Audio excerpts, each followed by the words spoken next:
ইমাম খতিবের পক্ষ থেকে সমস্ত মুসল্লিদের পক্ষ থেকে এটাকে অবাঞ্ছিত ঘোষণা করা হইল।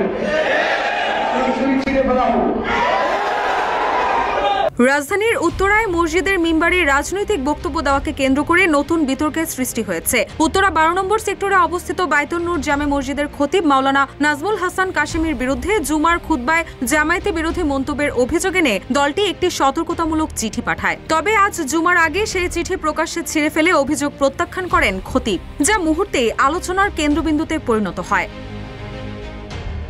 16 অক্টোবর উত্তরা পশ্চিম থানা জামায়াতে ইসলামের দপ্তর সম্পাদক জিএম আসলামের স্বাক্ষরিত সেই চিঠিতে অভিযোগ করা হয়, বাইতুন নূর জামে মসজিদ অত্র এলাকার একটি বড় ও গুরুত্বপূর্ণ মসজিদ। এখানে সেক্টরবাসী সহ আশেপাশের বহু ধর্মপ্রাণ মানুষ নামাজ আদায় করেন। তাই মসজিদের খতিব মিম্বারে নিরপেক্ষ স্থানে দাঁড়িয়ে সকল মতের মানুষের জন্য কুরআন হাদিসের আলোকে হেদায়েতমূলক নসিহা দেওয়ার কথা। কিন্তু গত 10 অক্টোবর জুমার খুতবায় তিনি বাংলাদেশ জামায়াতে ইসলামী সম্পর্কে বিভ্রান্তিমূলক ও উদ্দেশ্য প্রণোদিত বক্তব্য দিয়েছেন।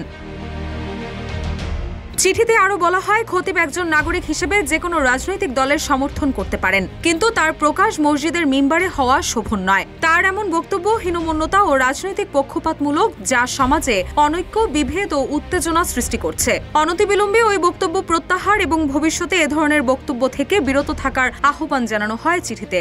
অন্যথায় যে কোনো পরিস্থিতির দায়ভার খতিব ও মসজিদ কমিটিকে নিতে হবে বলেও সতর্ক করা হয়।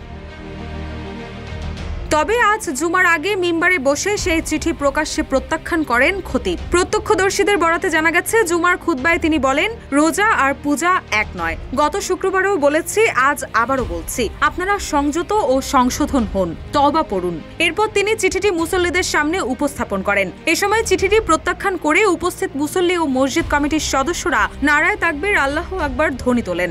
পরে খতিব নিজ হাতে চিঠিটি ছিঁড়ে ফেলেন। এদিকে চিঠিটির অনুলিপি দিয়াবাড়ি আর্মি ক্যাম্প, উত্তরা উপ পুলিশ কমিশনার, উত্তরা বিভাগ অফিসার ইনচার্জ, উত্তরা পশ্চিম থানা এবং 12 নম্বর সেক্টর কল্যাণ সমিতির সভাপতি ও সেক্রেটারির কাছে প্রেরণ করা হয়েছে।